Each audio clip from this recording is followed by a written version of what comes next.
জয় শ্রী রাধে। আমরা জানার চেষ্টা করব দেবর্ষিপাদের ভক্তিসূত্রের এই প্রেমের সংজ্ঞাটি।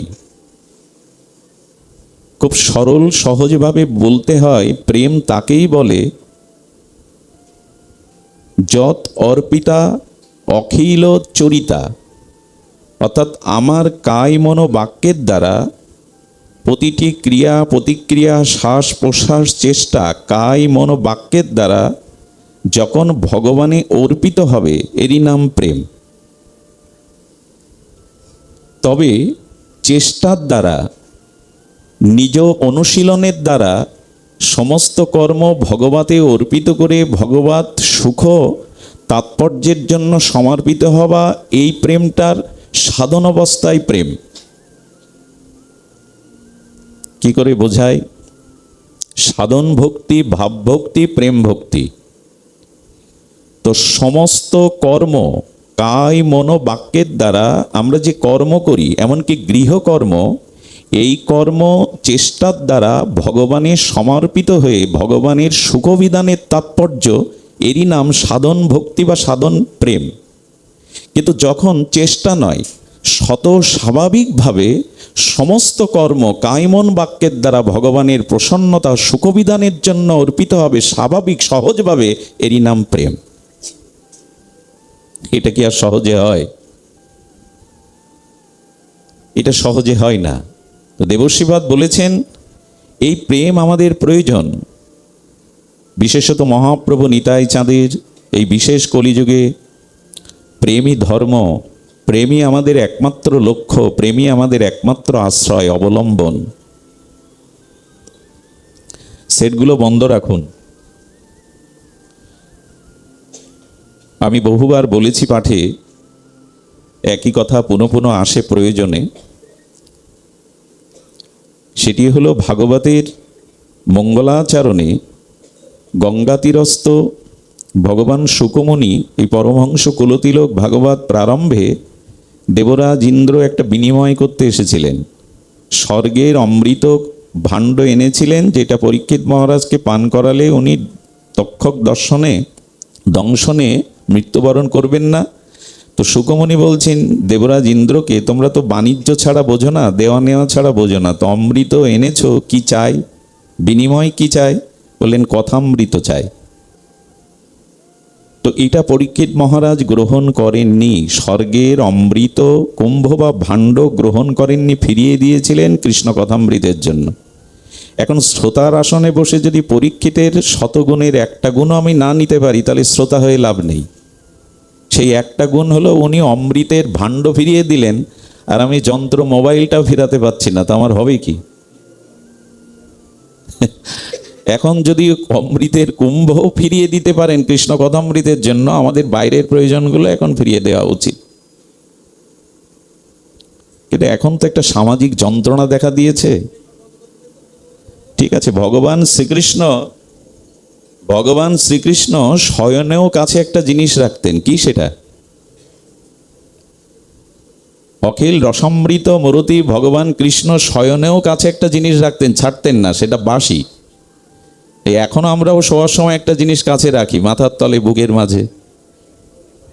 সেটা বাঁশি না, সেটা ওই মোবাইল। এটাই একটু মাঝে মাঝে ছাড়ুন, এইখানে আর অন্য প্রয়োজন আনবেন না, ভাব হারিয়ে যাবে, আমরা ছন্দ হারিয়ে ফেলবো, মূল কথায় ফিরে আসি। সার্বভৌম গীতাশাস্ত্রে ভগবান প্রেমের প্রাথমিক লক্ষণে ভক্তজীবকে বলেছিলেন, জগৎজীবকে যৎ করৌষি যদ নাসি যজ্জুহৌষি দদাসি যৎ তপস্যৌষি কুন্তেও তৎকুরুষ মদার প্রণাম। তুমি জীবনের শুরুটা এভাবেই করো যে অখিল শ্রেষ্ঠা, যা কিছু করো সেটি আহার হোক, যজ্ঞ হোক, তপস্যা হোক, যে কোনো ক্রিয়া হোক, আমাকে অর্পণ করো। এটা ভুলে গেছি আমরা বললে একটু ভুল হলো। আমার মতো মাদিস জীব ভগবানের এই মহাবাণীকে ভুলে গেছে, বিস্মরণ হয়ে গেছে। আপনাদের মতো তত্ত্বজ্ঞ, সাধন পরায়ণ, সাধন নিষ্ঠা ভক্তগণ মনে রেখেছেন যে অখিল শ্রেষ্ঠা ভগবানে অর্পণ করাই উচিত। আজ আমাদের কর্মটা যজ্ঞে নাই। বৈদিক সনাতন ঋষির আদর্শ হলো নিদ্রাভঙ্গের পরে আবার পুনরায় নিদ্রায় বা শয়নে যাওয়ার আগ পর্যন্ত সনাতনী হিন্দুর প্রত্যেকটি কর্ম যজ্ঞস্বরূপ। মাধব মাধব বাছি, মাধব মাধব হৃদি, সরন্তি সাধব সর্বকার্যেষু মাধবম। এই তো সব কর্মই ভগবানে অর্পণ করে করো, এরই নাম যজ্ঞ, এরই নাম যোগযুক্ততা। সব কর্ম আমাকে অর্পণ করে করো। এটি কি সম্ভব? বলি এই সম্ভবটা অসম্ভব মনে হলেও এই চেষ্টাটা করার নাম হলো সাধন ভক্তি। সাধ্য বস্তু সাধনা ছাড়া মিলবে না। দুটো টাকা রোজগার করবার জন্য, জীবিকার জন্য আমরা 10 ঘন্টা 20 ঘন্টা কেন আরো বেশি সময় সংসারকে দিই, পরিশ্রমকে দিই, চাকরি বাকরি শ্রমে দেই। তো সারা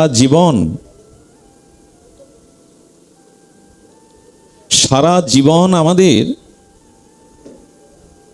যে সময়, যে চেষ্টা, সেটি শুধু সংসারকে দেওয়ার জন্য, দেহ গেহ স্ত্রী পুত্রকে দেওয়ার জন্য জগতে আসা নয়। আপনি দিনের মধ্যে একটি সময় ভগবানের আরাধনার, ভগবানের চিন্তার জন্য আপনাকে সময়টা বের করে নিতেই হবে। এখন আমরা বিস্মরণ হতে বসেছি যে সমস্ত কর্ম কি করে ভগবানকে অর্পণ করব। বলে নিখিল চেষ্টা, নিখিল কর্ম কায়মন বাক্য দ্বারা ভগবানের প্রসন্নতার জন্য সেবা সুখ তাৎপর্যে সমর্পিত করো। এটি সম্ভব, গৃহে থেকেও এটি সম্ভব। এই চেষ্টাটা করার নামই তো সাধনা। ভগবানের সমর্পিত জীবনযাপন করার নামই যজ্ঞ। ভগবানে সমর্পিত হয়ে জীবনটা কাটানোর নামই হলো সাধন ভক্তি। আস্তে কথা এত কেন? রাধে। এটির নাম সাধন ভক্তি। এই সাধন ভক্তিতে সার্বভৌম গীতায় ভগবান সূচনা করতে বলেছেন, আর দেবশ্রীপাদ নারদ এখানে এসে বলছেন এটি স্বাভাবিক সহজভাবে সমস্ত নিখিল কায়মন বাক্য কর্ম ভগবানের প্রসন্নতা সেবা সুখের জন্য এই অর্পণ হওয়াটার নাম যদি প্রেম হয়, তবে এটা কি করে সম্ভব? এখন এটি আমাদের জানবার বিষয়।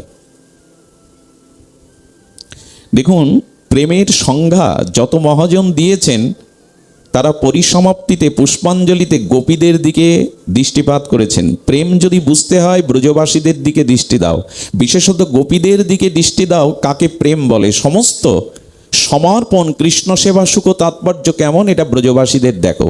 প্রেম ও লক্ষণা এই ব্রজ গোপীগণ, ব্রজবাসীগণ। বৃষ্টি হওয়ার আগে তো মেঘের লক্ষণ দেখা দেবে, আবহাওয়ার একটা পূর্ব লক্ষণ দেখা দেবে। তবে প্রেমের লক্ষণ যদি বুঝতে হয়, ব্রজবাসী বা গোপীদের দিকে তাকাও। ওরাই লক্ষণ স্বরূপে জানাচ্ছেন জগতে প্রেম কাকে বলে। তো সেই লক্ষণ কি? সেই লক্ষণ হলো তারা গৃহ, স্ত্রী পুত্র, দেহ সম্পত্তি যা কিছু, সেটা কৃষ্ণ সুখের ভাবনা করে সমর্পিত করা। এ হলো ব্রজবাসীদের স্বভাব। যদি দৃষ্টান্ত জানা যায়, বোঝা যায়, একটু দিব্য দৃষ্টিতে দেখা যায়, গোপীগণ প্রভাতে উঠে কৃষ্ণ দর্শনের জন্য, লালা দর্শনের জন্য লালায়িত। তাদের উৎকণ্ঠা, প্রগাঢ় পিপাসা কৃষ্ণ দর্শন করেই দিন শুরু হবে। এই দেখুন কিভাবে সমস্ত কর্ম সমর্পণ করা যায়।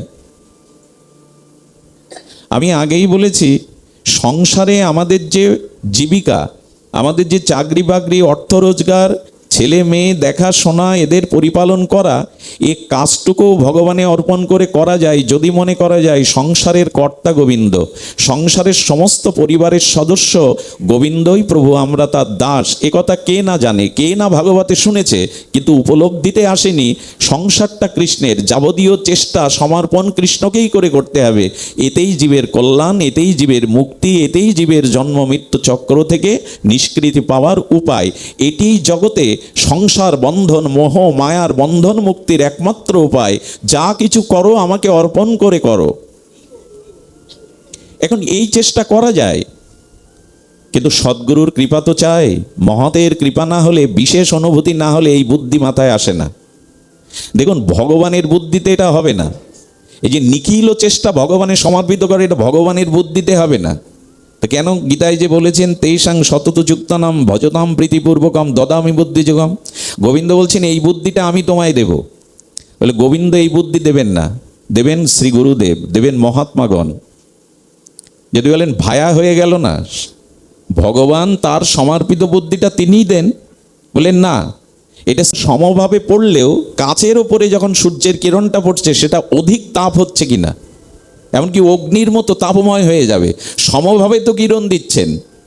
কিন্তু দর্পণের উপরে তৈজস বস্তু এই দর্পণ বা কাচের উপরে যখন পড়ছে তখন অধিকতর তাপ সৃষ্টি হচ্ছে কিনা, ঠিক ভগবানের অনুগ্রহটা, ভগবানের কৃপাটা কি হবে, ওই সাধুগুরু বৈষ্ণবের প্রতি সরাসরি ভগবত কৃপা শক্তিটা শ্রীগুরু শ্রীমহতের উপর এসে পড়ছে, আর তখন সেটা অধিক কৃপাতে, অধিক করুণাতে পর্যবেসিত হয়ে জীবের উপরে অর্পণ হচ্ছে। এই জন্য দদামি বুদ্ধি যোগম, ভগবান আমাদেরকে এই বুদ্ধি দান করবেন শ্রীগুরু মহতের কৃপার মধ্যে দিয়ে। এই জন্য সংসার ক্ষয় মহতের কৃপা ছাড়া হয় না। কৃষ্ণ ভক্তি তো অনেক দূরে, সংসারের বিষয় আসক্তি ক্ষয় হওয়ারই প্রধান কারণ হলো মহৎ অনুগ্রহ। এজন্য সর্বকর্ম সমর্পণ সম্ভব যদি মহতের কৃপা আপনার প্রতি অর্পিত হয়, তখনই এই রহস্য, এই বৈচিত্র্য বিচিত্র রহস্য ভেদ হয় যে ভগবানে অর্পণ করেই সমস্ত কর্ম সমর্পণ করাই হলো আমাদের বৈদিক সনাতন আদর্শ।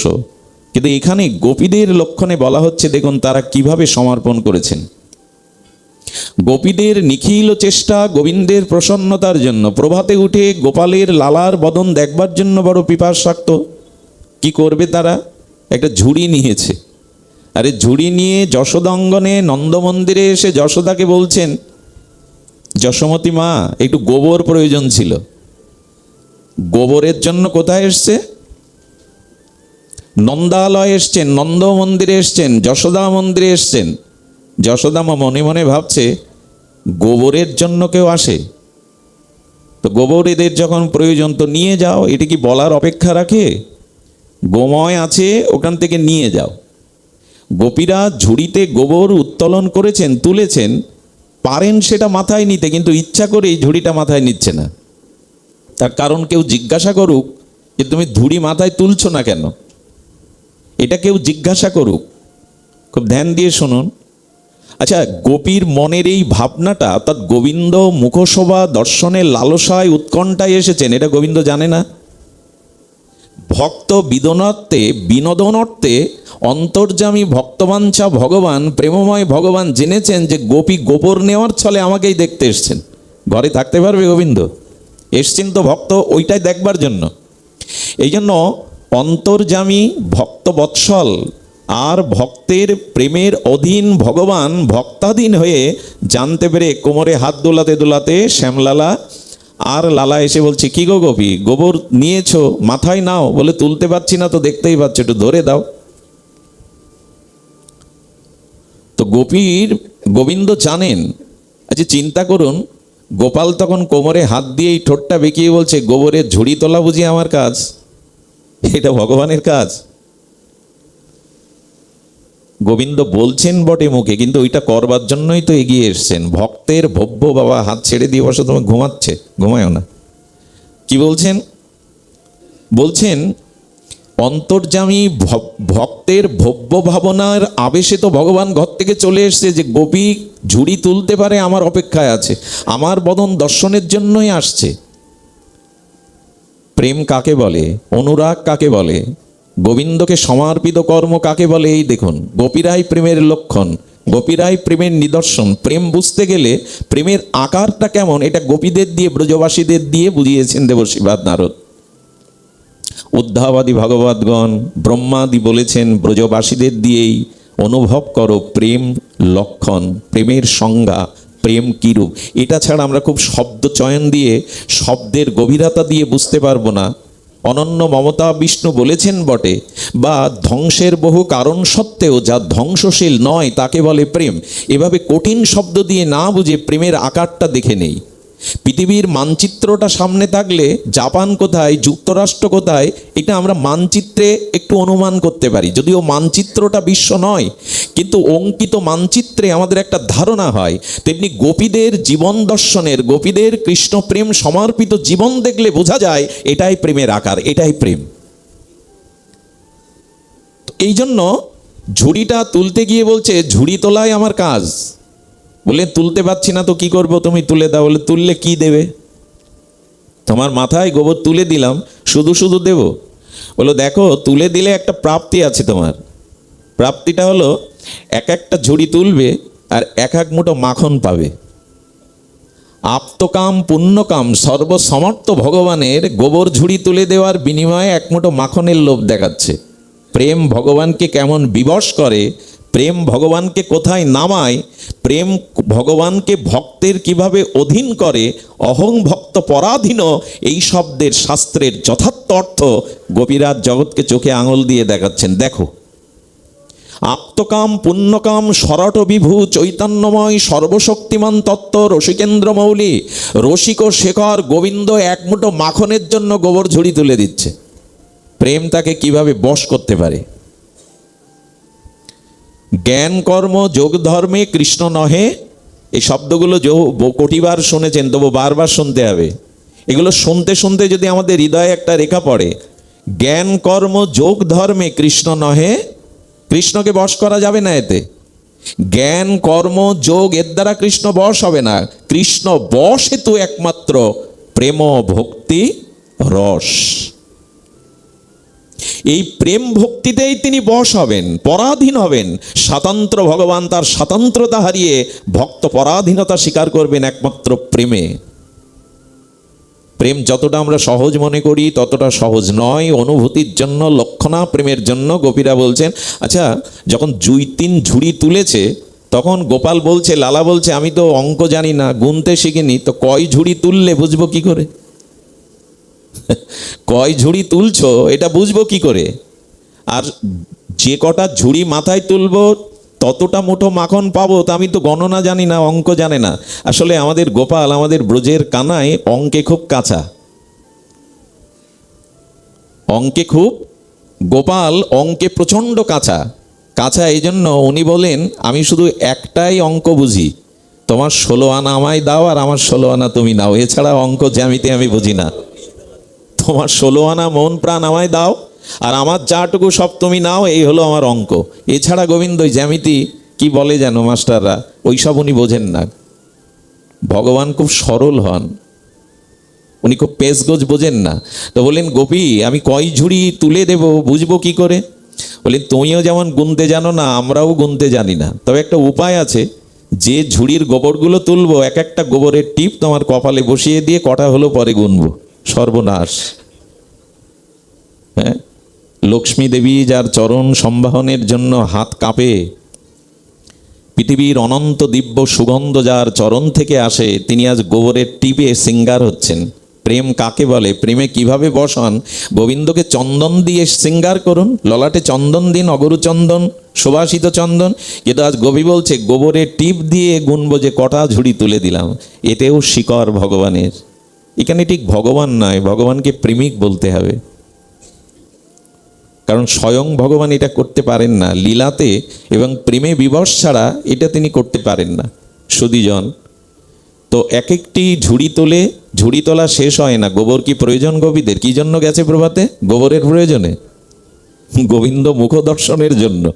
তখন প্রয়োজন না থাকলেও বারবার দেখবার জন্য ঝুড়ি ফেলাচ্ছে, আবার চলে আসছে। এই নিখিল চেষ্টা ভগবানের বদন দর্শনের জন্য। আর গোবিন্দও দাঁড়িয়ে রয়েছে। যশোদা মা দৌড়ে এসে দেখছে সর্বনাশ। গোপাল, আরে কানাইয়া, তোর এই মুখে গোবরের বিন্দু কেন? বলে, মা ফিরি ফিরি কি গোবর দেব? ওরা যত ঝুড়ি তুলে নিয়েছে তত করে একটা টিপ বসিয়ে দিয়েছে গণনার জন্য। সর্বনাশ! গোপালকে কোলে করে নিয়ে গেল। আবার মা যশোদা সুন্দর করে সিঙ্গার করলো, কিন্তু গোবরের বিন্দুতে গোপালের মুখটা এত সৌন্দর্যমণ্ডিত হয়েছে, যশোদা বারবার দেখছেন গোবরেও আসলে সুন্দরে অসুন্দরকৃত। দেখুন, ভগবানে আপনি যা অর্পণ করবেন তাই সুন্দর হয়ে যাবে। একটু স্থূল কথা বলি, অপরাধ নেবেন না, এই কথা ব্যাসপিঠে বলা উচিত নয়। কাপড়ের দোকানে পুজোর সময় একটু ভিড় হয়, তাই না? শারদীয় উৎসব হচ্ছে, 30টা কাপড় দোকানদার দেখিয়ে ফেলেছে এক ক্রেতাকে। বলে আপনার পছন্দ হচ্ছে না, কিছু মনে করবেন না, আপনার স্ত্রীর গায়ের রং কেমন বলতে পারেন? এটা জিজ্ঞাসা করে কি না অনেক সময় দোকানদাররা? 30-40টা তো দেখানো হয়ে গেছে। বলেন আমার স্ত্রী সুন্দরী এবং খুব পরিষ্কার। বলে তাহলে আর বাছাবাছির দরকার নেই, যা ওই অঙ্গে দেবেন তাই সুন্দর। তো শ্রীগোবিন্দকে আপনি যা অর্পণ করবেন ওখানে সুন্দর হয়ে যাবে। সেই গোবরের সিঙ্গার বিন্দু মা যশোদা অপলবা উদার অতি তীব্র যোগেন, হ্যাঁ, তীব্রেন ভক্তি যোগেন যজতে পরমং পুরুষ।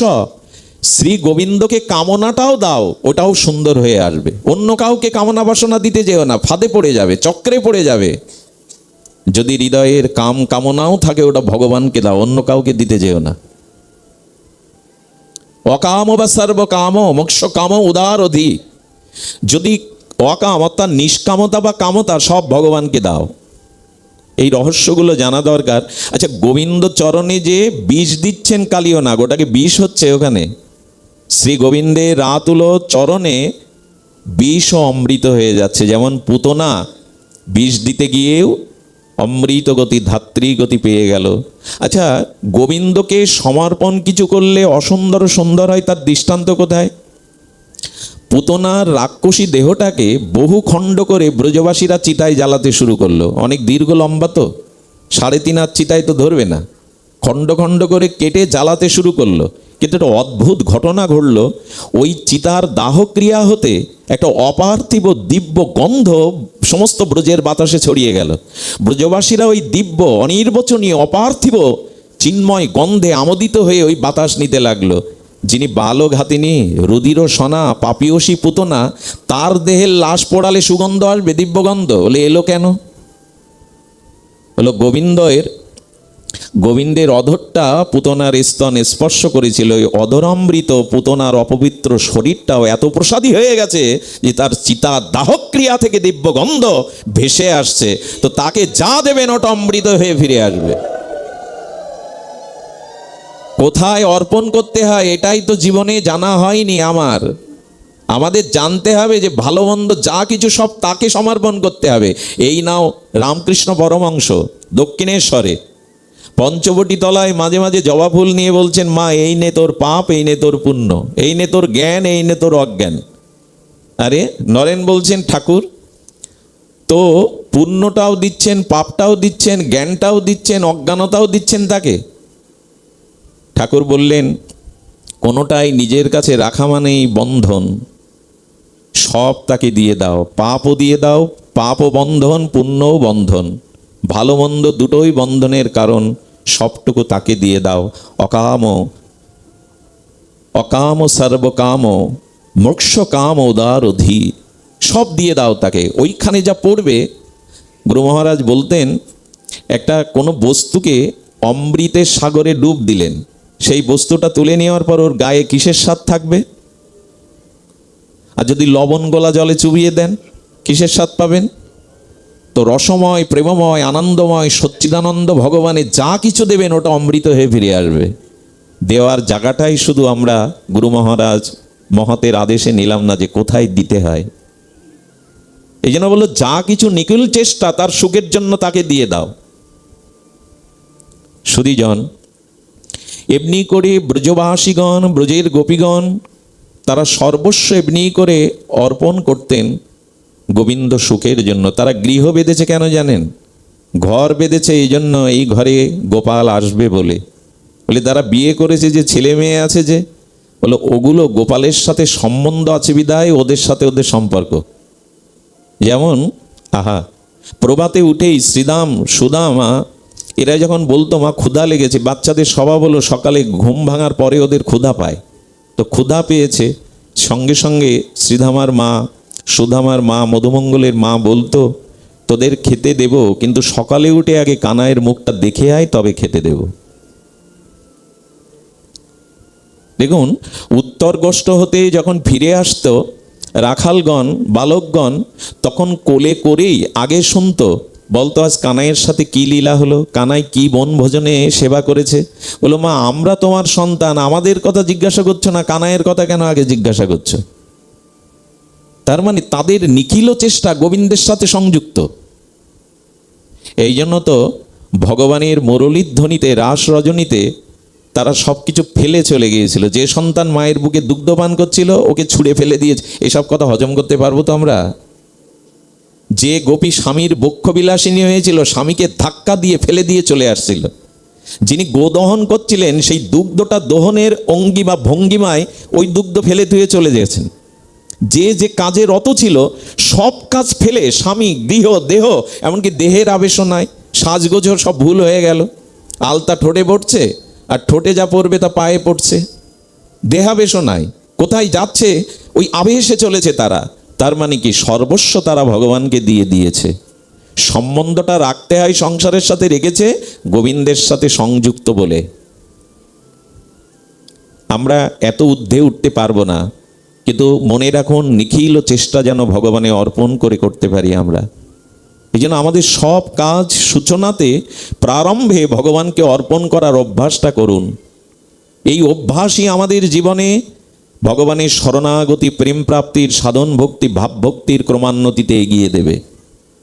তো এই জন্য ব্রজের গোপিকারা, ব্রজবাসীরা ঘরের দুয়ার খুলে বসে থাকতো। যেমন এক বৃদ্ধা মা, আর তিনি দুয়ার খুলে বসে বসে ধ্যান করছেন। এই দেখুন, যশোদা মায়ের কাছে নালিশ নিয়ে যেত বটে, তোমার ছেলেটা চোর হয়ে গেছে, মনোচোর, ননীচোর।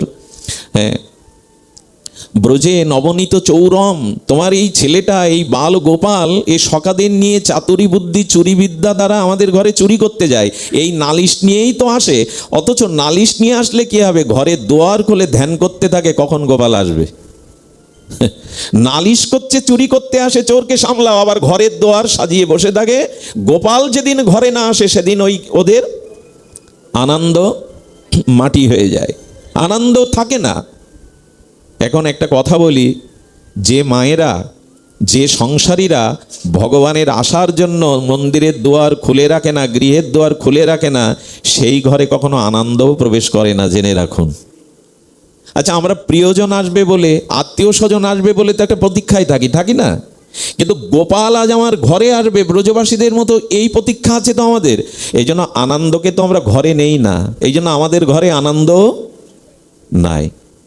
আচ্ছা, ভগবানকে সেবার জন্য, সুখ দেওয়ার জন্য আমাদের ঘরে কি কি আয়োজন আছে? আজ যেখানে ভক্তগণ আসবেন, এদের একটা প্রসাদের ব্যবস্থা আগে থেকে মাথায় চিন্তায় এসেছে না? ভক্ত সেবার কথা বলুন, আপনাদের বসবার, আপনাদের সেবার একটা চিন্তা তারা আগে করেছে না, যারা অনুষ্ঠানটা সম্পাদন করছেন, আনুকূল্য করছেন? তাহলে আত্মীয় আসবে, স্বজন আসবে, ভক্ত আসবে, তাদের সেবার একটা পূর্ব প্রস্তুতি, আয়োজন তো থাকে। তা আমি ভগবানকে আমার ঘরে সুখ দেব, সে আয়োজনগুলো কোথায়? আয়োজন তো সব আমার জন্য, ভালো খাট, ভালো আলমারি, টেলিভিশন, ফ্রিজ, যা কিছু ওর মধ্যে সব তো আমাদের পরিবারের সুখের জন্য। ওখানে ভগবানকে সুখ দেওয়ার জন্য কি আয়োজন? বইনে চিনি, বাতাসা? আপনার ফ্রিজটা খুলে দেখুন তো, আপনার সন্তানাদি আপনার জন্য কি আয়োজন রেখেছেন। এতে আশা করেন কি করে যে ভগবান আমাকে সুখ দিকে, এই সংসারটা আনন্দে ভরে যাক? তার সুখের জন্য কি চেষ্টা ভরে রেখেছেন ঘরে যে আপনি সুখ চাইবেন? কারণ সুখ অর্থ দিতে পারে না, সুখ কোনো সামর্থ্য দিতে পারে না। কৃষ্ণ বিনা সুখ দিতে নাহি অন্যজন। সূর্য ছাড়া জগতের অন্ধকার দূর করার ক্ষমতা আছে অন্য কারো? আচ্ছা, রাতে যদি আপনি সব বৈদ্যুতিক বাল্ব জ্বালিয়ে দেন, সমস্ত বনগুলোতে আগুন জ্বালিয়ে দেন, সমস্ত হিমালয় পর্বতে দাও দাও করে আগুন জ্বালান, আর যদি অসম্ভব, যদি ধরে নেই 100টা চাঁদ আকাশে ওঠে, রাত ছাড়া তাকে দিন বলবেন? কথা বলুন, দিন বলা যাবে? কেন? সমস্ত পৃথিবীর আলো জ্বালিয়েছেন, সমস্ত জঙ্গলগুলোয় আগুন ধরিয়ে দিয়েছেন, পাহাড় পর্বতে আগুন জ্বালিয়ে দিয়েছেন। অসম্ভব যদি 100টা চাঁদ ওঠে, তবুও সেটা রাত, দিন হবে না। কারণ দিনমণি সূর্য না উঠলে রাতের সংজ্ঞা ঘুচবে না। তেমনি যার জীবনে, যার ঘরে আনন্দ ঘন, সচ্চিদানন্দ ঘন ভগবানকে সুখ দেওয়ার ব্যবস্থা নেই, তিনি সুখ পেতে পারেন না।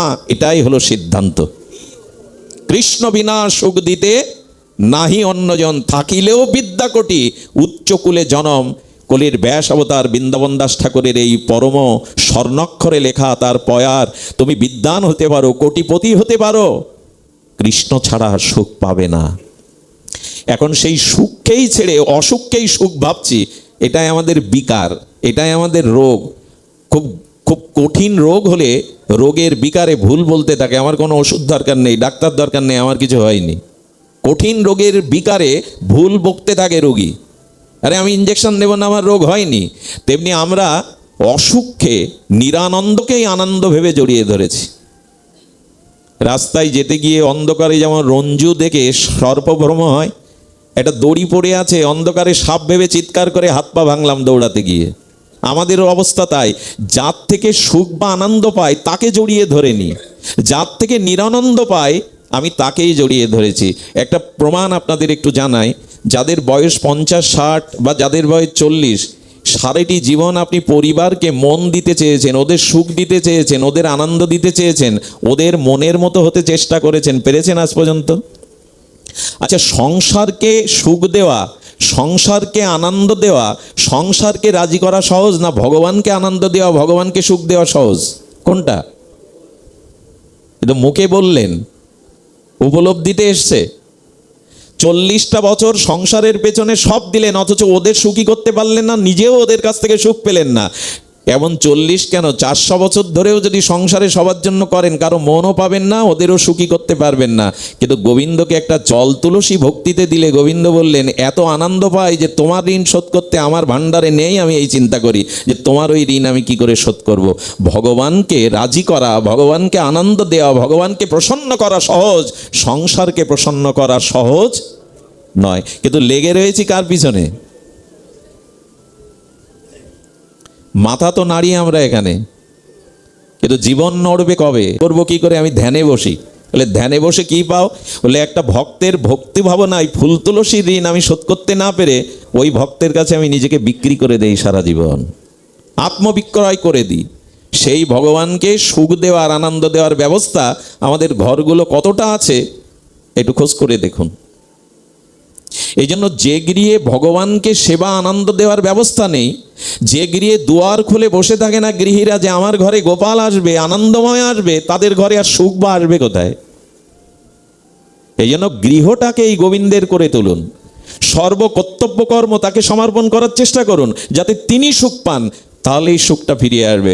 ভগবানকে সামান্য সুখ দিলে আপনার কাছে ফিরে আসবে কি করে? এটা কাল সকালে দর্পণের সামনে দাঁড়াবেন, আয়নার সামনে। আচ্ছা, আমরা যখন সেজে গুজে নিমন্ত্রণ বাড়িতে যাই, কোনো বেড়াতে যাই, আয়নার সামনে একবার যাই কিনা? দর্পণের সামনে সাধু তিলক নিয়েও একবার দর্পণ দেখে যে তিলকটা ঠিক হলো কিনা, একে বেঁকে গেল কিনা। তো দর্পণের সামনে কোনো মানুষ সুন্দর হয়ে হাসলে দর্পণ কি করে?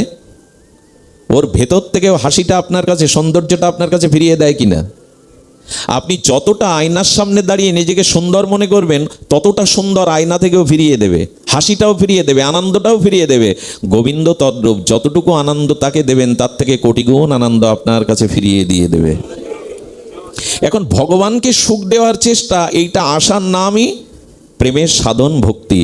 এটা আমাদের জীবন, যেমন এখন কিন্তু আপনারা ভগবানকে সুখ দিচ্ছেন, এরই নাম প্রেম, এরই নাম সাধন ভক্তি। বলে আপনাদের দেখে গোবিন্দ এখন খুব সুখ পাচ্ছে। কেন পাচ্ছে? গোবিন্দ বলছেন, দেখো এই জগতের যে পিতা, সে যদি দেখে যে আমার সন্তানরা পরনিন্দা পরচর্চা ছেড়ে আর আমার সন্তানগণ একত্রিত হয়ে আমার গুণগান করছে, কোনো জাগতিক পিতা যদি দেখে তার পুত্রগণ একত্রিত বসে আর তাদের পিতার মহিমা, পিতার ত্যাগ, পিতার প্রশংসা করছে, দূর থেকে ওই পিতার ভালো লাগে কিনা? কথা বলুন, ভালো লাগে কিনা? তেমনি জগৎ পিতা দেখছেন এই মানুষগুলো আজ আমার কথা শোনার জন্য আজ সাধু সঙ্গে শ্রীমন্দিরে উপনীত হয়ে আহার, বিনোদন, নিদ্রা, নিজ কর্ম ছেড়ে আজ আমার গুণকীর্তন শোনার জন্য একত্রিত হয়ে বসেছে। জগৎ পিতার আনন্দ হচ্ছে কিনা আপনাদের দিকে? তার নামই হলো প্রেম, প্রেমের সাধনা। এই জন্য সাধু সঙ্গে এসে ভগবানের কথা শোনাটাও ভগবানের চরম পরম সুখ হয়। আপনাদের দেখছেন তিনি, এই হলো চেষ্টা ভগবানকে সুখ দেওয়ার। এগুলি এক একটি উপাচার, এক একটি চেষ্টা। তো ব্রজমাসিমা ঘরের দুয়ারে বসে আর ধ্যান করছে। ধ্যানটা কেমন? ধ্যান করছে, ওই বুঝি গোপাল এলো, ওই বুঝি কানাইয়া এলো, সেই ছোট ছোট নুপুর পায়ে ত্রিভঙ্গ ঠাম গোপাল যেন আমার ঘরে এলো। কিছু মনে করবেন না, ভগবানকে যারা ভোগ লাগায় মন্দিরে, একটু অনুরোধ করছি কথাটি শোনার জন্য, বিশেষ ধ্যান দেওয়ার জন্য। ভগবানকে যারা বা ঠাকুর ঘরে যারা ভগবানের ভোগ নিবেদন করেন, শুধু ঘণ্টা নাড়লে এতৎ সম্প্রদান্না এতৎ দধিপতায় শ্রীকৃষ্ণায় নম এরকম বললেই যে ভগবান গ্রহণ করবেন এরকম না, ওইখানের অনুভূতি আসা উচিত। আর অদ্বৈত ভবনে শান্তিপুরে পুরন্দরের ঘরে প্রভু এলেন, নিতাই চাঁদ এলেন। আর নিতাই চাঁদের চরণ, শ্রী গৌরাঙ্গের চরণ বিধৌত করে শুভ্র বস্ত্রে বসতে দিয়ে নূতন আসন দেয়া হলো। প্রসাদের থালাটা স্বর্ণ থালা, স্বর্ণ গ্লাসে তুলসী দল গঙ্গা জলে দিলেন। সেই প্রসাদগুলো আপনি দেখছেন কি কি দিয়েছেন, আর দেখছেন যে গৌরহরি সদা হাস্যোজ্জ্বল বদনে ওটি মুখে তুলে দিচ্ছে নিতাই চাঁদের। এইভাবে ধ্যানে ভগবান এসেছেন, এই আহার উপচার গ্রহণ করছেন, এরূপ ভাবনা ভাবতে হয়। এরকম ভাবনা ভাবগ্রাহী জনার্দন ভাব গ্রহণ করেন, ওই বস্তুর সাথে ভাব প্রীতিটা মিশিয়ে দিলে তবে পান। কিন্তু আমাদের দুর্দশা কি জানেন? আচ্ছা, আপনি আমি যখন আহার করি 20 মিনিট আধা ঘন্টার আগে আহার সম্পন্ন হয়, কিন্তু ভগবানকে ভোগ দেই 10 মিনিটে। গরম আছে কি না, ওইটা সেবা উপযোগী হয়েছে কিনা দেখাতে পারলেই হলো। এই অনুরাগে তাকে আনন্দ দেওয়া যায়? আমি অনেক জায়গায় দেখেছি ওটা ধোঁয়া উঠছে, সেবার উপযোগী না, কিন্তু সময় চলে যাচ্ছে, তাড়াতাড়ি ঘন্টা নেড়েই দিয়ে দেওয়া হলো। আমার বেলায় আধা ঘন্টা, তার বেলায় 10 মিনিট। এগুলো এর দ্বারা আর যাই হোক তাকে সুখ দেওয়া যাবে না। খুব হিসাব করতে হবে প্রভু এতে সুখ পাচ্ছেন কিনা। কেমন জানেন ভক্তের অনুভব? বিষ্ণুপ্রিয়া দেবীকে নিয়ে বাসর ঘরে প্রবেশ করছেন গৌরহরি, ওইখানে আর কেউ নেই। আপনারা প্রত্যেকেই জানেন প্রিয়াজিকে আঘাত লেগে চৌকাটে তার পা কেটে যায়, একটা অঙ্গুলি থেকে রক্ত ঝরতে থাকে। ওইটা মহাপ্রভু অঙ্গুলি দিয়ে চেপে ধরেছিলেন। আচ্ছা, এই দৃশ্য তো কেউ জানে না, কিন্তু লোচন দাস 15 দিন 2 সপ্তাহ পরে লিখেছে প্রিয়াজির চরণে খুব ব্যথা বেজেছিল সেই দিন। আচ্ছা, উনি দূর থেকে এটা বুঝলেন কি করে, দেখতে পেলেন কি করে? এটা তার তো দেখার কথা না, লোচন দাস ওই সময় ছিল না। অর্থাৎ এত গৌরগত প্রাণ হয়ে গেছে, দূর থেকে উনি দেখতে পাচ্ছেন গৌর লীলায় কি কি ঘটছে। কতটা তদ্গত প্রাণ হলে বিষ্ণুপ্রিয়া দেবীর আঙুল কেটে ব্যথা বা রক্ত ঝরছে, ওটা লোচনদা দুষ থেকে টের পেয়েছেন। এটা কি করে পাই? তদ্গত প্রাণ হয়ে গেছেন, গৌরগত প্রাণ হয়ে গেছেন, ওখানে যা কিছু ঘটছে উনি তা অনুভব করছেন। এই হলো ভগবানকে সুখ দেওয়ার অনুভূতি। যদি জানতে চান তবে প্রেমের সংজ্ঞা বলি, কি অদ্ভুত এই কথা। প্রেমের সংজ্ঞা হলো আপনারা জানেন, সেই ব্রজবাসী মা অপেক্ষা করছে, ওই বুঝি গোপাল এলো, ওই বুঝি ঘরে ঢুকলো, ওই বুঝি ননি কিছুটা খেলো, কিছুটা বানরকে দিল, কিছুটা ছড়ালো। আচ্ছা, এবার আমাকে দেখতে পেয়েছে, আমি ঘরের দুয়ারে লাঠি নিয়ে দাঁড়িয়ে আছি, গোপাল দেখে দৌড় দিল, আমিও গোপালের পেছনে দৌড়াচ্ছি। চোর চোর চোর যায়, ধর ধর ধর। চোখ বন্ধ করে ধ্যান করতে করতে বাস্তবিক দৌড়াচ্ছে, চোখ বন্ধ করে দৌড়াচ্ছে, কোথায় হোঁচট খাবে কোথায় পড়বে জানে না। এক বৃদ্ধ ব্রজবাসী বলছেন, ও মা, চোর কোথায়, কাকে তুমি তাড়াচ্ছ লাঠি নিয়ে? যেই বলেছেন চোখ খুলে বলছেন, তাই তো, আমি তো বসে বসে দুয়ারে ধ্যান করছিলাম, গোপাল খেলো, ছড়ালো, পালালো, তার পেছনে আমি দৌড়াচ্ছিলাম। সঙ্গে সঙ্গে বৃদ্ধ ব্রজ বাবা চরণে প্রণাম করে বুড়িমাকে বললেন, ধন্য তোমাদের কৃষ্ণ প্রেম, ধন্য তোমাদের লালার প্রেম। কোথায় ধ্যানে ছুটে চলেছেন, ধ্যানে ছুটে চলেছেন। এগুলি প্রেমের সংজ্ঞা। সর্বদা নয়নে মনে চিন্তনে অনুধ্যানে সেই মূর্তি, সেই সুখ ভাবনা, এটা একদিনে হবে না, এক জন্মেও হবে না। মহতের কৃপা হলে ধীরে ধীরে ধীরে ধীরে আমাদের এই অভ্যাসগুলো চিন্তা করতে হবে। ভগবান কি করে প্রসন্ন হন, ভগবান কি করে আনন্দ পান। আর এটি বোঝবার জন্য একটা দৃষ্টান্ত দেখুন। একটাই মাত্র সত্য, আমি হাত জোড় করে কথাটা আপনাদের হৃদয়ে নেওয়ার অনুরোধ করছি, নিবেদন করছি। একটাই উপায়, সেটা সরল হন। সরলতা না হলে প্রেমের রাজ্যে প্রবেশ তার নাই। ভগবান প্রাপ্তি একমাত্র সত্য হলো সরলতা, যেটা আজকের পৃথিবীতে বড় দুর্লভ হয়ে গেছে। সমাজ ব্যবস্থাটা এমন হয়ে সাজিয়েছে, এখানে কঠিন না হলে, এখানে চালাক না হলে আপনি এক পাও ফেলতে পারবেন না। আজ পারিপার্শ্বিক ব্যবস্থা, সামাজিক অবস্থা এমন জায়গায় দাঁড়িয়েছে, একটা পা ফেলতে গেলেও আপনাকে কঠিন বুদ্ধি দিয়ে পা ফেলতে হবে, নাহলে আপনি পড়ে যাবেন ফাঁদে। এই জন্য সরলতাটা হারিয়ে যাচ্ছে বর্তমান সময়ে। কিন্তু ভগবান প্রাপ্তির উপায় হলো সরলতা। আর সরলতার দৃষ্টান্ত ব্রজে চলুন। আমি দাপারের ঘটনা বলবো না, তেতার ঘটনা বলবো না, মাত্র 70-80 বছর আগে বৃন্দাবনের একটা ঘটনা শোনায়, বাস্তব শুনুন। আমাদের শ্রীধাম বৃন্দাবনে বাবাজি মহারাজ প্রতিদিন হরিকথা বলতেন। ব্রজের তো হরিনাম হরিকথা সেবায় তাদের অর্চনী, তাদের একমাত্র, আর সকল কিছুর তাদের এই নিবেদন। বসে বসে পাঠ শুনতেন। ওখানে এক 18-19 বছরের এক সরল যুবক আসে। সে এত সরল, তার নাম দিয়েছেন ওই আশ্রমের অন্যান্য ভক্তরা ভদু। এরকম একটা নাম দেয়, যারা বোকা সরল হয় তাদের এরকম এক একটা নাম পেয়ে যায়, নাম দিয়েছেন ভদু। তো বধূ বলছেন, গুরু মহারাজকে আমার কি কর্ম, আমি তো লেখাপড়া জানি না, মূর্খ গুরুদেব, আমাকে একটা সেবায় লাগান। বললেন, ভদু তুই আর কি করবি, যা এই গরুগুলোকে নিয়ে চড়াবি সারাদিন, সন্ধ্যায় ফিরে আসবি। আর শোন, এই গরু চড়ানোটা ব্রজধামে সাধারণ কাজ নয়, কারণ আজও বলরাম এবং কানাই আজও বৃন্দাবনে গাভী চড়ায়। তোর একটা সুবিধা কি জানিস, তুই এই গাভী চড়াতে চড়াতে কখনো তোর লালাজির সাথে দেখা হয়ে যাবে, তিনিও তো নিত্য গাভী চড়ান। সরল কারা জানেন? সরলের সংজ্ঞা কারা? যা কিছু যারা শুনবে ওই কথাতে দৃঢ় বিশ্বাস আসার নামই হলো সরলতা। ওই যে বলে দিল গুরুদেব, ওই কথায় বর্ষির মতো আটকে গেছে তার বিশ্বাস। সরলতা তাকেই বলে, গুরু যা বলছেন সে কথায় নিজের যুক্তি তর্ক বুদ্ধি বৃত্তি না খাটিয়ে ওটাকেই বিশ্বাস করার নাম হলো সরল। মানুষ তো সবার কথায় বিশ্বাস করে, তাই না? আমরা সরলের কিন্তু সংজ্ঞা দেই, সবার কথায় বিশ্বাস করি, এত সরল হলে চলে? তার মানে যে যা বলে সেই কথাতে বিশ্বাস আসার নাম হলো সরলতা। গুরুদেব বলে দিয়েছেন। আর ও কি করে জানেন? গাভীগুলিকে বৃন্দাবনের বনরণ্যে ছেড়ে দিয়ে অপেক্ষা কর, খাওয়াই ছেড়ে দেব তুমি যদি না আসো। এই করে 2 দিন মুখে কিছু দেয়নি। গোবিন্দ চিন্তা করলেন, আর নয়, এই জাতীয় অপেক্ষামান সরল ভক্তের কাছে ভগবান চিরদিন সুলভ। সরল ভক্তের নিকটে দাদা বলরাম এবং শ্রী কানাইয়া রাখালিয়া আর সেই মুরলীধারী সাক্ষাৎ প্রকট লীলাতে ওর সামনে এসে হাজির হলেন। আর সেই রূপমাধুর্য দর্শন করেই বললেন, যাকে বলে দিয়েছিলেন গুরুদেব নিশ্চয়ই এই সে গোপাল। এমন রূপ কারো হয়, এমন ভঙ্গিমা কারো হয়, এমন উজ্জ্বল বর্ণ কারো হয়। এই শোনো শোনো, কি তোমার নাম? বললেন, আমার নাম কানাই, এই আমার দাদা বলাই। বলে, হ্যাঁ তোমার কথাই তো গুরুদেব বলেছিল। আচ্ছা তোমার জ্ঞান নেই, কাণ্ডজ্ঞান নেই, আমাকে এতদিন এভাবে কাঁদিয়েছো, অপেক্ষা করিয়েছো, কেন এতদিন আসনি? এটাই ভগবান ভালোবাসেন।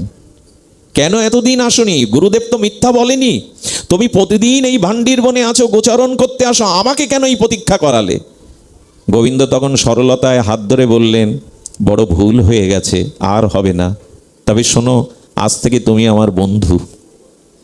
আমি গল্প শোনাতে ব্যাসপীঠে বসিনি আপনাদের, এই সরলতার কাছেই, এই প্রতীক্ষামান সরল ভক্তের উৎকণ্ঠার কাছেই ভগবান ধরা দেন। ভগবান বললেন, আজ থেকে আমি তোমার সখা হলাম, প্রতিদিন দেখা হবে, আর তোমাকে কাঁদাবো না, আর তোমাকে অপেক্ষা করাবো না। নিত্যলীলায় দর্শন চলতে লাগলো। একটা কথা বলি, কুড়ে ঘরে যদি হস্তি প্রবেশ করে না হাতি, সেই ঘর কি আর থাকে? নড়ে চড়ে ভেঙে যায়। ভগবত দর্শনের পরে মানুষের অঙ্গভঙ্গিমা, তার চোখের দৃষ্টি, তার ভাব বদলায়। গুরুদেব দেখতে লাগলেন, ভদু তো আগের মতো নাই, ওর দিকে তাকালে এত আকর্ষণ আসে কেন? ওর নয়নের ভাষাটা এরকম হয়ে গেছে কেন?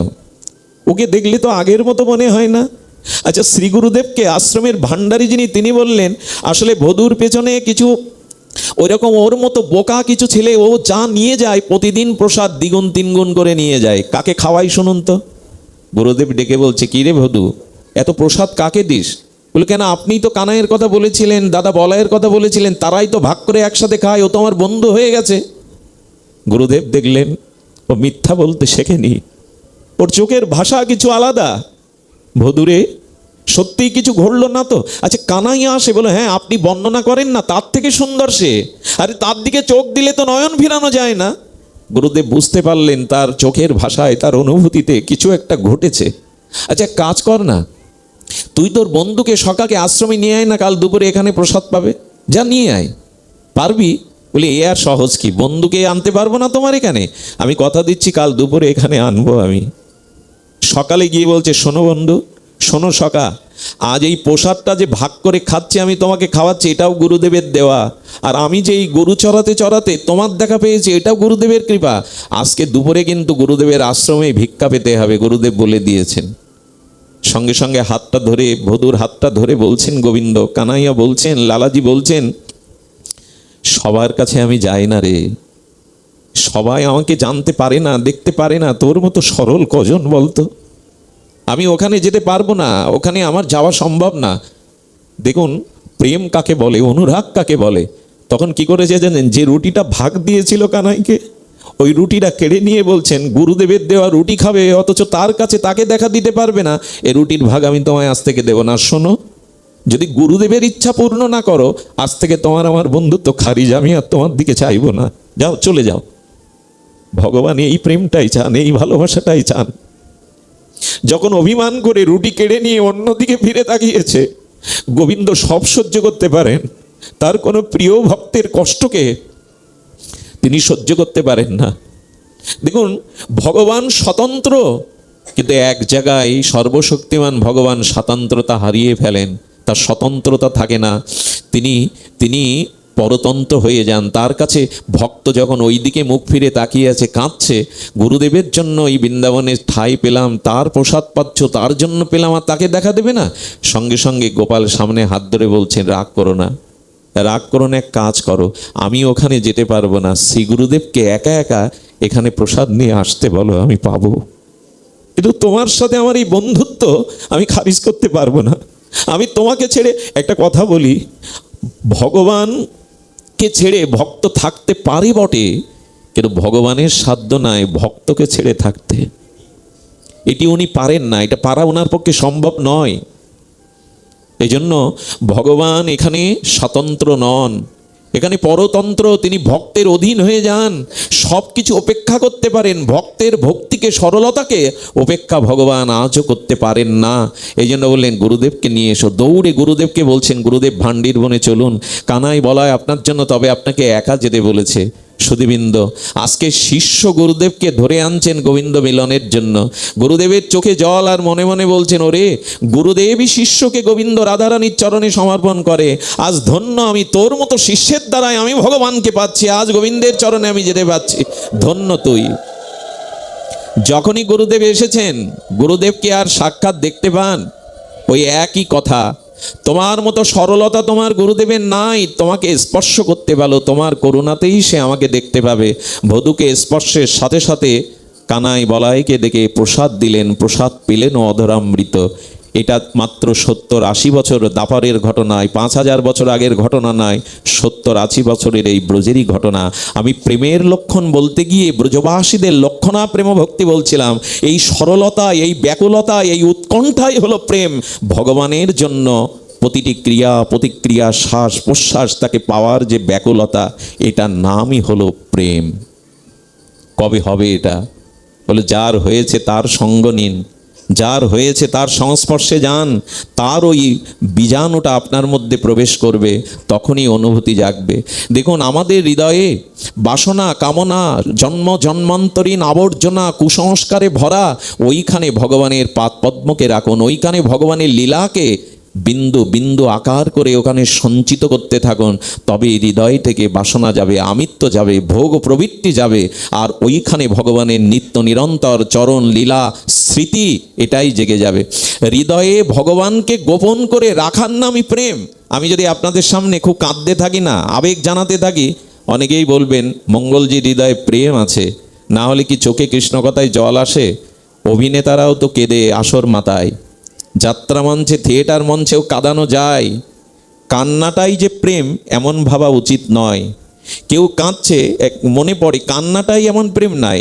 একবার নবদ্বীপে একজন কীর্তন হলেই লাভ দিত, গড়াগড়ি দিত। কীর্তন যেই চরমে উঠত, সঙ্গে সঙ্গে ধুলাই গড়াগড়ি দিত, লাভ দিত। সবাই বলতো, কি প্রেম রে।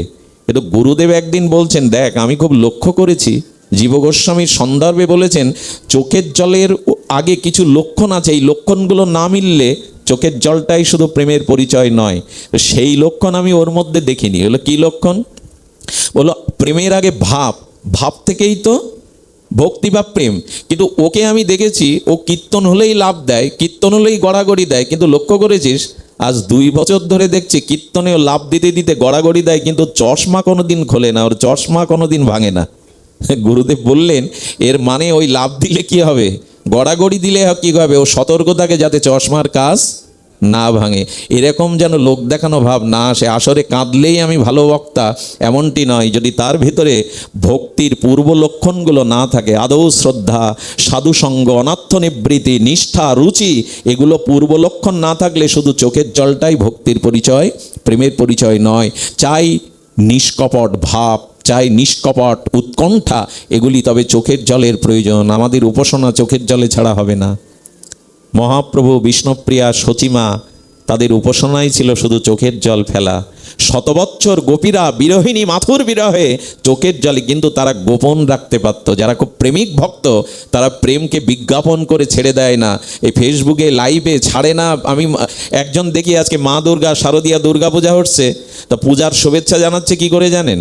দুর্গা মায়ের সামনে এমন করে সেজেগুজে দাঁড়িয়েছে যে দুর্গার আড়ালে পড়ে গেছে, উনি জ্যান্ত দুর্গা হয়ে পোস্ট দিয়ে দিয়েছেন। এরকম বিজ্ঞাপন করবেন না। গুরুদেবের সামনে গিয়ে, সাধুদের সামনে গিয়ে তার কাঁধে ধরে দাঁড়িয়ে আপনি ছবি তুলছেন, গুরুদেবের কাঁধে হাত দেওয়ার আপনার অধিকার নাই, তার চরণে বসারই আপনার অধিকার। এত আবেগ ভালো না, এত বিজ্ঞাপন ভালো না। অবাক হতে হয় আজকাল এই মিডিয়া বিজ্ঞাপন মানুষের গোপন তত্ত্বটাকেও আজ প্রকাশ করে দিচ্ছে। স্বামী স্ত্রীর যে ভাবটি, যে প্রেমটি, এটা বিজ্ঞাপনে যাবে কেন? আমরা ছেড়ে দিতে পারলেই বাঁচি, অন্তরঙ্গ মুহূর্তগুলো ছেড়ে দিতে পারলে বাঁচি। বর্ষণায় গেছি, রাধারানীর মন্দিরকে পেছনে আমি সামনে দাঁড়িয়ে লোককে বিজ্ঞাপন করছি, এই দেখো আমি এখন বর্ষণায় আছি। এত বিজ্ঞাপন প্রেম না। রাখো প্রেম হৃদয়ে পুরিয়া ঢাকিয়া, শ্রী গোবিন্দের নাম রস সুধা অমৃত পান করতো, অন্য কিছু পান করতো না। এক গোবিন্দ অমৃত ছাড়া গোপীরা সমস্ত ইন্দ্রিয় দিয়ে পান করত। আর প্রেমটাকে ওরা গোপন রাখতো। এই জন্য গোপী কেমন গোপন রাখতো? গোবিন্দও পারেননি গোপন রাখতে। দেখুন, দ্বারকায় 16,108 জন মহিষী, তার মধ্যেও সকালে উঠে রুক্মিণী সদ্যমামা জাম্বুবতী প্রেয়সীগণ দেখত গোবিন্দের বালিশটা ভিজে। কেন জানেন? ঘুমিয়ে ঘুমিয়ে এই গোপীদের কথা ভাবতে ভাবতে, ব্রজবাসীদের কথা ভাবতে ভাবতে রাত্রে এত কাঁদত, বালিশটা ভেজা পাওয়া যেত। কখনো কখনো স্বপ্নেতে গোবিন্দ হা রাধে হা গোপী বলে কেঁদে উঠত। আরে চিন্তা করে পারতো না রুক্মিণী সত্যভামা, আমরাও তো প্রাণ দিয়ে প্রাণনাথকে ভালোবাসি, গোপী গোপী করে চিৎকার করে কাঁদে কেন আমাদের প্রাণনাথ? ওইটা কি আর ভুলতে পারে গোবিন্দ? রুক্মিণী দেবী বুঝেছিলেন কেন গোবিন্দ রাধে রাধে বলে কেঁদে ওঠে স্বপ্নের মধ্যে, কেন বালিশ ভিজায়। কেন জানেন? কুরুক্ষেত্রে 100 বছর পরে যখন রাধা মাধবের মিলন হয়, অর্থাৎ ব্রজবাসীদের সাথে দ্বারকাবাসীদের কুরুক্ষেত্রে মিলন হয়, এটা আপনারা জানেন শাস্ত্রজ্ঞগণ। তো মিলনের সময় রুক্মিণী দেবীকে একবার বলেছিল কৃষ্ণ, যদি রাধারানীর কাছে যাও একটু সেবা করে এসো, আর সেবা করতে গিয়ে তুমি দুগ্ধবর্তন করে খাঁটি গোদুগ্ধটা তাকে একটু সেবা করিয়ে এসো। তা দুগ্ধবর্তন করে নিয়ে গেছে, কিন্তু সেবার আবেশে রুক্মিণী দেবী দেখেনি ওটা কতটা শীতল, খুব তপ্ত ছিল, খুব গরম ছিল। দুধটা যেই রাধারানীর মুখে দিতে গেছে, বললেন কৃষ্ণ বিরহে বিরহিণী যে, তার কি সঙ্গীত, তার কি দুগ্ধ খেতে ভালো লাগে? বললো গোবিন্দই তো তোমাকে সেবার জন্য পাঠিয়েছেন। যেই বলেছে গোবিন্দ পাঠিয়েছেন, সঙ্গে সঙ্গে দুধটা পান করে নিল। দুধ পান করিয়েছে সকালে, সন্ধ্যায় রুক্মিণী দেবী প্রাণনাথ শ্রী গোবিন্দের চরণ সেবা করতে গিয়ে দেখে ফোসকা পড়ে গেছে গোবিন্দের কোমল চরণে। প্রাণনাথ, তোমার চরণে এরকম লালিমা হয়ে গেছে, ফোসকা পড়ে গেছে, কোথায় তাপ লাগলো? বলে সকালে তো তাপটা তুমিই দিলে। আমি দিলাম মানে? বলে রাধারানীকে তুমি যে দুগ্ধটা খাইয়েছিলে, ওই দুগ্ধটা অতি উষ্ণ ছিল, গরম ছিল। বলো তাতে কি হলো? রাধারানী দুগ্ধ খেয়েছে তো তোমার চরণে কি করে পড়লো? বলো রাধারানীর হৃদয়ে ওই তপ্ত দুগ্ধটা প্রবেশ করে আমার চরণ পুড়িয়েছে, কারণ ওই হৃদয়ে আমার চরণ ছাড়া যে আর কিছু নেই। এসব কথার গভীরতা আমরা মাপতে পারবো না, এসব কথার গভীরতা আমরা মাপতে পারবো না, তবু শুনে রাখা ভালো। হৃদয়ে গোবিন্দ চরণকে এমনি করেই গোপনে রেখেছিল ওরা। সুধীবৃন্দ, ওরা কি করতো জানেন? চলো সিজ্জাত ব্রজ চারণ পশুন নলিন সুন্দর নাথতেতে পদম। কি শব্দ দিয়েছে দেখুন। শিলা তৃণাঙ্কুরে শীতদৌতি ন কলি লতাং মন কান্ত গর্ষতি। গোবিন্দ যখন তার নগ্ন পায়ে সপদ রমণং বৃন্দাবনের পথে চলতেন, গোপীরার বুকে ব্যথা লাগলো। সুস ফুটে গেলে বুকে যেমন ব্যথা লাগে, গোবিন্দের চরণটা ঘাসের ওপরে যখন গোবিন্দ পদার্পণ করত, ওই ঘাসের শক্ত অংশটা গোবিন্দের চরণ কমলে কতটা ব্যথা পাচ্ছে, ওটা গোপী হৃদয়ে ফুটে উঠতো। কারণ কি জানেন? হৃদয়টা তো গোবিন্দের চরণেই দিয়ে দিয়েছেন, ওই চরণে যা ব্যথা লাগে গোপীদের হৃদয়ে ওটাই ফুটে ওঠে। এরই নাম প্রেম, এরই নাম প্রেম। আরে রাধা মাধবের কথা ব্রজগোপিকাদের কাছে বাদ দিন, আমি সাহিত্যে পড়েছি লাইলি মজনুর তাদের কাহিনী, এটা তো জগতের একটা প্রেম। কিন্তু সেখানেও জানা যায় এতটা তাদের ভিতরে অন্তর বিনিময় হয়েছিল যে লাইলিকে বেত্রাঘাত করলে মজনুর গায়ে তার দাগ ফুটে উঠেছিল। জগতে যত রক্তমাংসের রমণী আর পুরুষের জীবনে যদি একজনকে আঘাত করলে আর একজনের গায়ে তার ব্যথার দাগ ফুটে ওঠে, ব্রজ গোপিকাদের রাধারানীর তবে কি হবে? এই জন্য ভগবানকে হৃদয়ে, তার চরণকে সুখের জন্য, আনন্দের জন্য সর্বদা হৃদয়ে রাখা, এরই নাম প্রেম। সুধীবৃন্দ, আমি সময় নেওয়ার অধিকার নেই, তবু এইটুকু জানাবো যে প্রেমের সংজ্ঞা বলেছিলেন দেবশ্রীবাদ নারদ। কি বলেছিলেন? তৎ অর্পিত খিলাম চেষ্টাম চরিত, অর্থাৎ আমার সমস্ত চেষ্টা তার সুখের নিমিত্তে যদি হয় এটা সম্ভব। এটা আহারে বিহারে শয়নে স্বপনে সর্ব অবস্থায় সম্ভব। যদি গুরু কৃপা হয়, মহৎ কৃপা হয়, সাধু সঙ্গের অনুভূতি হৃদয়ে জাগে, তবে প্রত্যেকটি কর্ম। আমি দেখেছি ভালো সার্জারি ডাক্তার ওটিতে তিনি অপারেশন করার আগে একবার ভগবানকে স্মরণ করে নেন। অনেক বড় ডাক্তার আছেন ভগবানকে সমর্পণ করে, রোগীকেও বলে দায়িত্ব ভগবানের, আমি কেবল উপলক্ষ। আর এটাই তো, সব কর্মই ভগবান করেন। আচ্ছা, নিমিত্ত মাত্রং ভব সব্যসাচিন, একথা একাদশ অধ্যায়ে গোবিন্দ অর্জুনকে কেন বললেন? যুদ্ধ তো অর্জুনই করলেন নাকি? তীর ছাড়লেন কে? অর্জুনই তো। গান্ডীব সাধনার দ্বারা গান্ডীব পেলেন। আচ্ছা, এত বড় বীর অর্জুন, তিনি কুরুক্ষেত্রে দাঁড়িয়ে যুদ্ধ করলেন, অথচ একাদশ অধ্যায়ে বিচিত্র অচিন্তনীয় বিশ্বরূপ দেখিয়ে গোবিন্দ শব্দটা দিলেন কি?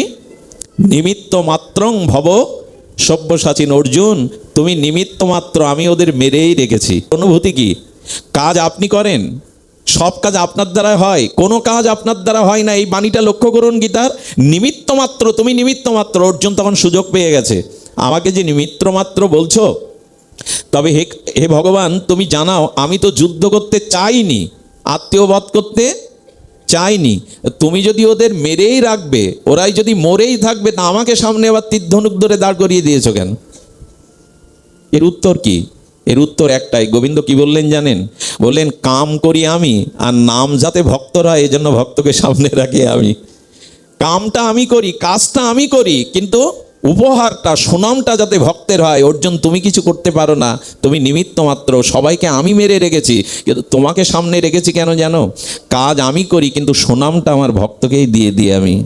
সুনামটা, ভগবানের কি করুণা দেখুন। ভক্তের মহিমা প্রচার করাই হলো ভগবানের একমাত্র ব্রত। কাজ করি আমি, হরিকথা কি আমার বলবার সামর্থ্য আছে? বলছেন সদ্গুরুদেব ভগবান, কিন্তু বাইরে দিয়ে আমাকে সামনে রেখেছেন নিমিত্ত মাত্র। এই জন্য কোনো কাজ আপনার দ্বারা হয় না, আগে এই সমর্পণটা ভগবানের চরণে করে দিন। সবই তুমি করো। আমরা তো কাঠ ও পুত্তলিকার ন্যায়, আমাদের যেভাবে নাচাচ্ছ আমরা সেইভাবেই নাচছি। আগে এই সমর্পণটা তো করুন, এটাই প্রেমের সূচনা বা শুরু। সব কিছু তুমি, নিমিত্ত মাত্রং ভব সব্যসাচিন। প্রেমটা কেমন? আমি গতকাল পাঠে এটা উল্লেখ করেছিলাম। অর্জুনের একবার অহংকারও এলো। অহংকার এলো এই যে যুদ্ধ বিজয়ী আমি, আর আমি গোবিন্দের এত বড় ভক্ত যে আমার কারণে ভগবান আমার সারথি হলেন। সুধীবৃন্দ, এই ভক্তের ভক্তির অভিমান যখন এলো, আমি বড় ভক্ত, অন্তর্যামী গোবিন্দ তখন বললেন, অর্জুন চলো তো একটু বেরিয়ে আসি।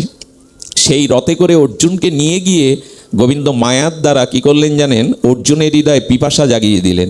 অর্জুন বললেন, আমার বড় পিপাসা লেগেছে। বলল, ওই দেখো একটা কুঠিয়া আছে, নিশ্চয়ই কেউ ভজন করছে, ওখান থেকে পিপাসার জল পান করে এসো। অর্জুন গিয়ে দেখে, আর ৮০ বছরের এক বৃদ্ধা বসে বসে জপ করছে, ওং কৃষ্ণায় নম, ওং নম ভগবতে বাসুদেবায়। জপ করছে, করুক। জল চাইতে গিয়ে দেখে বুড়িমার মাথার কাছে 3টে ধারালো অস্ত্র টানানো, তলোয়ার টানানো 3টে। উনি ভাবলেন একটা থাকলে বোঝা যেত আত্মরক্ষার জন্য জঙ্গলে, 3টে কেন রাখা? পিপাসা বাদ দিয়ে জিজ্ঞাসা জেগেছে, বুড়িমা আমি একটু পিপাসার জন্য এসেছিলাম আপনার কাছে, কিন্তু একটা প্রশ্নের উত্তর যে আগে চাই। আপনি এখানে বসে কুটিয়ায় ভজন করছেন, কিন্তু 3টে ধারালো তলোয়ার এখানে কেন টানানো? বলে 3জনকে গলা কেটে দেবে বলে, হত্যা করবো বলে। অর্জুনের তো ভয় লাগার কথা শুনে। বলে 3জনকে গলা কাটবেন কারা তারা, আর কেনই বা কাটবেন? বলো, শোনো, আমার ভগবানকে, আমার লালাকে, আমার কৃষ্ণকে 3জন কষ্ট দিয়েছে সব থেকে বেশি, ওদের মুন্ডু কাটবো বলে আমি তলোয়ারটা ধার দিয়ে এখানে রেখে দিয়েছি টানিয়ে। বলো, কে কে? অর্জুন শুনছে, বলছেন প্রথম দ্রৌপদীকেই কাটবো আমি। আরে গোবিন্দ কেবল খেতে বসেছিলেন, হ্যাঁ, আর দ্রৌপদীর বস্ত্রহরণে তখন ডাক দিলেন, কোথায় আছো মধুসূদন? খেতেও দিলি না আমার ভগবানকে, আর ভগবান কাপড় হয়ে তোকে জড়িয়ে ধরলো, আর পেলি না সময়। ওকে পেলে আমি আগে মুন্ডু কাটবো, আমার গোবিন্দকে খেতেও দেয়নি সেদিন। অর্জুন তখন বলছে, ইনি তো সাধারণ নন। আর সিরিয়ালে আর কে আছে বুড়িমা? বলেন, আর একজন হলো যশোদামা। সর্বনাশ, যশোদাকে কাটবে বলে তলোয়ারটা নিয়ে রেখেছো। প্রেম কাকে বলে দেখুন। বলে, হ্যাঁ তুমি রাজমাতা, হ্যাঁ তুমি নন্দরানী, আরে মাখন একটু খেয়েছে, ছড়িয়েছে, ভাণ্ড ভেঙেছে, মাটির ভাণ্ড, এরকম কোটি ভাণ্ড তোমার ঘরে আছে। তা বলে গোবিন্দকে রৌদ্রে অধিকালে দড়ি দিয়ে বাঁধবে? ওর উদরে ওই দড়ির দাগ পড়ে গেছে, এত কষ্ট দিয়েছে, যশোদাকে পেলে এই দ্বিতীয় তলোয়ার দিয়ে কাটবো। একটা ভাণ্ডের জন্য, মৃত্তিকা ভাণ্ডের জন্য গোপালকে বেঁধে রেখেছে, ওর মাথা আমি আগে কাটবো। বললেন তৃতীয় জনকে? বলে তৃতীয় জন হলো অর্জুন। উনি যে অর্জুন উনি তো জানেন না, অর্জুন ভয়ে পেয়ে দোবা পিছিয়ে গেছে। বলে অর্জুনকে কেন কাটবেন? বলে কাটবো এই জন্য, নিজে ড্রাইভার করলো আমার কৃষ্ণকে। আরে কত বান এসে বুকে লাগলো, কত রক্তারক্তি হলো, ঘোড়ার জলটা পর্যন্ত সে খাইয়েছে, এত বড় দুঃসাহস ওর। আমার কৃষ্ণকেও সারথি করে, ঘোড়ার জল রথ মোছার দায়িত্ব আমার কানাইয়ের, ওকে পেলে আমি ওর মুন্ডু কাটবো। কেন করলেন গোবিন্দ এই দৃশ্যটা? বললেন অর্জুন প্রেম দেখো, ভালোবাসা দেখো কাকে বলে। ভগবানকে সুখ দেওয়ার নামই হলো প্রেম। অনন্য মমতা বিষ্ণু, এটা মমতা না হলে এমন কথা বলতে পারে বুড়িমা? এই জন্য ভগবানের প্রতি মমতা কখন আসবে? পরিশেষে বলি, যখন ভগবানের সাথে আপনার একটা সম্বন্ধ আসবে, তখনই তার প্রতি ভালোবাসা, মমতা এগুলি জন্মাবে। সম্বন্ধটা করে নিন, গুরুদেবের কাছ থেকেই গোবিন্দকে একটা সম্বন্ধ করে নিন। কিন্তু সেই সম্বন্ধটা আমাদের জগতে শ্রীমান মহাপ্রভু গৌড়ীয় আচার্যগণ বলে গেছেন, আমাদের রাগ ভক্তির যে সম্বন্ধ, মঞ্জরি ভাব সাধনা, এটাই হলো চরম উচ্চস্তরের শেষ সংবাদ, শেষ অবধি, যে আমি গোবিন্দের প্রেয়সী, আমি গোবিন্দের। এই যে আমরা বারবার বলি না, বারবার বলি যে সেই নিকুঞ্জ মন্দিরে মঞ্জরি স্বরূপে, রাধারানীর সখী স্বরূপে কবে সেই যুগলের কান্ত সেবা, প্রেম সেবা, প্রাণ ঢালা অনুরাগের সেবা আমরা তাকে করতে পারবো? এই যুগেই তো মীরাবাই, মীরাবাই দাপার যুগের নয়, এই কলি যুগেই রাজস্থানের মীরা গোবিন্দকে প্রতিরূপে ভজনা করে নিজের পতির দিকেও ফিরে তাকায়নি। না নিয়ে গোবিন্দকে কান্তা প্রতিরূপে কেউ সেবা করতে পারে, তিনিও নিকুঞ্জ প্রেম মন্দিরে রাধারানীর সখী মঞ্জরীয় আজও প্রবেশ করতে পারেন। এই লোভটা, এই উৎকণ্ঠাটা জাগানোর জন্যই আমাদের আচার্যগণ এই ভজন দিয়ে গিয়েছিলেন। সুধীজন, আপনাদের কাছে অনুরোধ করে যাব, একটা সম্বন্ধ করে ভগবানের প্রতি ধীরে ধীরে তার সেবা, তার সুখ, এই বাঞ্ছা জাগান। সংসারকে ভালোবেসে আজ পর্যন্ত কেউ কিছু পায়নি, পাওয়া সম্ভাবনা নয়। সুধীবৃন্দ, এইটুকু মনে করবেন, সংসারে যারা আছে রোজগার করতে হয়, টাকা আনতে হয়, ওদের দেখভাল করতে হয়, কিন্তু মনে মনে জানবেন, মনে মনে এইটুকুই জানুন, কেউ আপনার ব্যথার ব্যথী নয়, কেউ আপনার প্রকৃত হৃদয়ের জন্য নয়। এই ভাবনাটাই আনাটাই গোবিন্দের প্রতি মমতা যাওয়ার প্রথম উপায়। স্ত্রী, পুত্র, সংসার, দেহকে যে ভালোবাসাটা দিয়েছে ওটা নিগড়ান। ওই যে কাপড়টা জলে ভিজালে যেমন কাপড়ের সুতার মধ্যে জল প্রবেশ করে, তখন নিগড়ালে জল আর কাপড়টা আলাদা হয়ে যায়। যেসব ভালোবাসা দেহ, গেহ, স্ত্রী, পরিজনকে দিয়েছি, তাদের ওই ভালোবাসাটাকে বিবেক বিচারের দ্বারা নিগড়ে ওই মমতা, ওই অনুরাগ, ওই ভালোবাসা, ওই সুখটা ভগবানকে দেওয়ার নামই হলো প্রেম। আর এই নিগড়ানোটা কোথায় হবে? সাধু সঙ্গে এলে। কারণ এই যতক্ষণ আপনারা এখানে আছেন, আপনাদের মন সংসারে পড়ে আছে, স্ত্রী পুত্রের কাছে আছে, চাকরিতে আছে, নাই, মনটা ভগবানের দিকেই আছে। তো সাধু সঙ্গে ভগবানের নাম রূপ লীলা কথাতে যত রতি হবে, যত আসক্তি হবে, তত মনের গতি ভগবানের দিকে ছুটবে। গঙ্গা যেমন ডাইনে বাধা পেলে প্রতিকূলতা এলে বামের দিকে যায়, বামে বাধা পেলে আবার ডানির দিকে ঘুরে যায়। সেই গোমুখ থেকে, সেই কাশী থেকে, সেই হরিদ্বার থেকে গঙ্গা যেমন স্রোতসী নেটে আঁকা বাঁকা কোনো বাধা মানিনি, সামনে যদি বাদ দেওয়া যায়, জল স্ফূর্তি হতে হতে গঙ্গা বাঁধকে ঝাঁপিয়ে অপ্রতিহিত গতিতে সমুদ্রের দিকে ছুটে যায়। তেমন সংসারের কোনো মোহমায়া বন্ধন যখন আমাকে আর বাধা দিতে পারে না, শ্রীগুরু কৃপায় গোবিন্দের ভজনের জন্য এরম তীব্র গতিতে তার সুখের জন্য মন প্রাণ ছুটবে। এই ছুটে চলার নামই অনুরাগ, এরই নাম প্রেম। এটা একমাত্র পাওয়া যাবে সাধুগুরুর কৃপায়। আজ এইটুকুই, আপনাদের মঙ্গল।